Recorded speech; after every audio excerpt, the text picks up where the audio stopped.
Foi morte fulminante e um grande terror se apoderou de todos os assistentes. Os mais novos, portanto, os sem experiência, sem calo nestas coisas, aproximaram-se para amortalhar o corpo, quer dizer, os mais novos entusiasmam sempre com um chefe todo poderoso e aplaudem, estão todos contentes e alistam-se e vão, até podem ir para as suas tropas, até se oferecem para ir para as suas tropas para defenderem o seu chefe e o projeto de poder que ele tem, arriscam a vida pelo poder do chefe. Os mais novos são sempre assim também.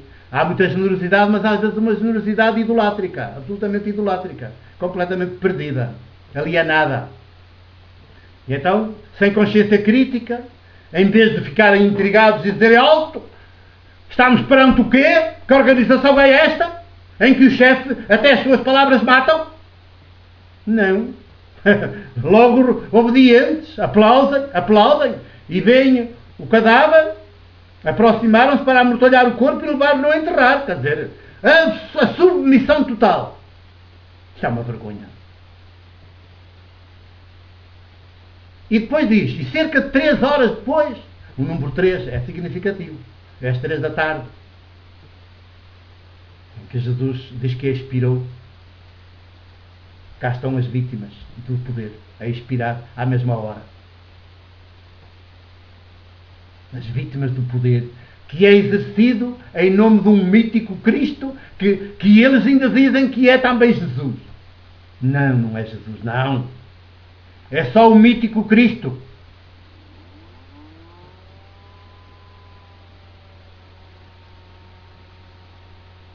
Cerca de 3 horas depois, as faz lembrar as 3 da tarde, a hora em que Jesus morre.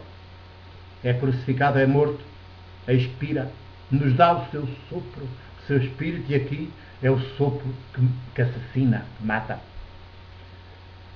Entra a sua mulher, a mulher de Ananias, portanto a Safira, que ignora tudo o que se passou. Portanto, ainda está, não sabe que já é viúva. E Pedro pergunta-lhe, portanto, vejam que não tem sentimentos humanos nenhuns.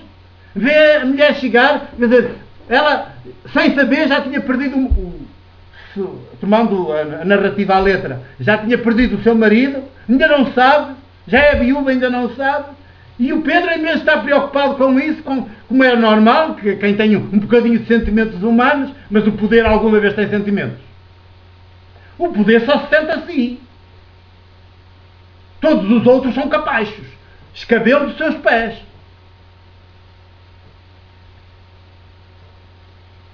E então, Pedro, a preocupação de Pedro foi apanhá-la em falso.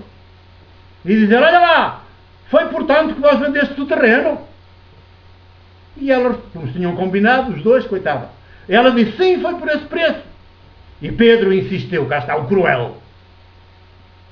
Já foi cruel porque está a falar com uma viúva e não se preocupou com isso. E agora ainda vai ser mais cruel. Porque combinaste pôr à prova o Espírito do Senhor poder. Aí estão à porta os pés daqueles que sepultaram o teu marido. Agora é que lhe dá notícia. Aí estão à porta os pés daqueles que sepultaram o teu marido e te vão onde levar a ti. E agora vão-te levar a ti. Quer dizer, está a dizer, também vais morrer. E nesse instante, ela caiu aos pés do apóstolo e expirou. É de 3 da tarde, a hora em que Jesus expirou. E quem o mata? Diz Pedro. Quem mata? Pedro. As palavras de Pedro matam. Levam um sopro assassino. São um sopro do poder. Os jovens entrando encontraram-na morta e levando-a sepultaram-na ao lado do marido. Um grande terror, se apoderou de toda a igreja. E é a primeira vez que se usa a palavra igreja. Aqui.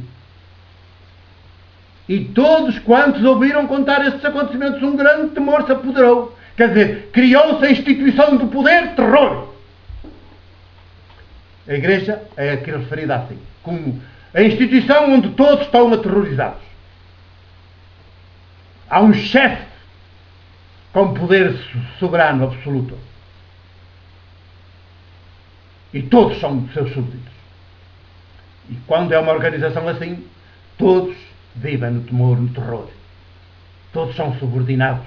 E, portanto, têm de arranjar estratagemas para furar os esquemas. Tornarem-se todos hipócritas, corruptos, para sobreviverem. Numa ditadura, numa tirania, é assim. Pois, aqui está a tirania. O chefe, quem é? Pedro. E o grupo dos 12, os apóstolos, ali com o poder. Pronto, não quero demorar-vos muito mais. Acho que está tudo já bastante claro. Só que depois, como a instituição crescia, e o temor também, o terror também, dentro dela, a organização de poder,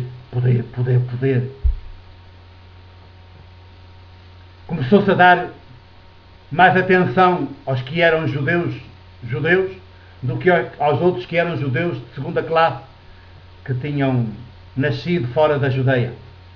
Eram judeus de nascimento, filhos de pais judeus, mas tinham nascido fora da Judeia. Nos imigrantes, judeus imigrantes. E que também agora faziam, alguns deles, ou bastantes deles, começaram a fazer parte também desta igreja, desta assembleia organizada na base do poder, portanto do terror. Autoritária, assassina, até com a sua palavra mata. E na distribuição das coisas, as viúvas dos judeus eram mais favorecidas que as viúvas dos judeus de segunda classe que tinham nascido fora do território da Judeia. E há queixas. E então os 12, cá estão eles, os do poder, os 12 convocaram a Assembleia, a Igreja, outra vez, e disseram: não convém deixarmos a palavra de Deus aqui arranjar um pretexto. Até aí, eles eram os únicos que exerciam, que faziam a distribuição, porque queriam ter os louvores, as bénias, os agradecimentos, a vassalagem dos que recebiam as coisas, para se afirmarem como poder. Estavam eles a distribuir. Agora vão arranjar um pretexto. É uma mentira bem cozinhada. O poder é assim. Vai arranjar uma justificação para sair por cima. A gente tem que se dedicar mais à palavra de Deus e não temos tempo para estar a servir as mesas. Até aqui quisemos servir porque assim ganhámos bom nome, fama, tornámos-nos beneméritos, vocês reconhecem-nos, já nos conhecem a todos, não é? Já sabem que nós é que temos o poder. Então já não há mais dúvidas. Agora já podemos dizer, vamos dar mais atenção à palavra de Deus. O Deus deles, que era o ídolo, claro. Porque o ídolo também tem palavra, mas é uma palavra de mentira. Para cada vez fortalecer mais os privilégios dos que o seguem. Dos que o reconhecem como Deus verdadeiro, quando ele é o ídolo, a mentira organizada. O pai da mentira, o assassino. E então fizeram uma proposta aos judeus de segunda classe, portanto, aos não nascidos em território da Judeia, e escolheram 7 homens. E o primeiro que é nomeado é Estevão, de quem se diz homem cheio de fé e do Espírito Santo, que nunca se diz de Pedro. Cheio de fé e de Espírito Santo não era coisa para Pedro. Pedro é sempre cheio de poder. Cheio de poder, isso sim. Aqui é cheio de fé e do Espírito Santo. É um anti-Pedro. E já se vai ver, depois pela prática, como isso vai ser verdade. É o anti-Pedro. É o anti-poder. Filipe, Prócoro, Nicanor, Timão, Parmenas e Nicolau. Mas tiveram de ser apresentados aos apóstolos para eles o reconhecer. Foram escolhidos pelos judeus nascidos fora do território judeu. Mas, para serem reconhecidos, tiveram de passar pelos apóstolos. E eles é que tinham poder. Quer dizer, não podiam exercer nada, fazer nada sem o reconhecimento do poder. Pois, é como hoje nas igrejas.